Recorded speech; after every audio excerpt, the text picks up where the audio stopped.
గుళ్ళకాడ దేవుని పెద్ద పండుగ జరుగుతుంటే చుట్టుముట్టు భక్తులంతా వస్తారు. ఇక కళ్యాణం అంటే ఎక్కడెక్కడికెళ్ళో గుడి తవ్వ పడతారు. దగ్గరుండి లగ్గం చూసి ఒడి బియ్యం పోసి వస్తారు. శివరాత్రి నాడు ఒక్క పొద్దులుండి రాత్రి శివయ్య కళ్యాణం చూసి జాగారం ఉన్నారు భక్తులంతా. కానీ ఏములాడలా కాముండానం అయినాకనే దేవుని కళ్యాణం జరుగుతుంది పతేడు. మరి ఎవరెవరు వచ్చిండ్రు, గుడికాడ ఎట్లెట్లా జరిగిందో అరుచుకుందాం పాండ్రి.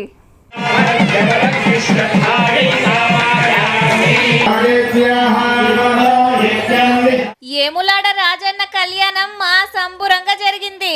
ధ్వజారోహణం చేసినాక పీటల మీదకి ఎదురుకొచ్చిండ్రు దేవుళ్లను. పట్టుబట్టలు కట్టించి జీలకర్ర బెల్లం పెట్టినాక అభిజిత్ లగ్నంలా పార్వతమ్మ మెడల పుస్తె గట్టి మనువాడిండు రాజరాజేశ్వర స్వామి.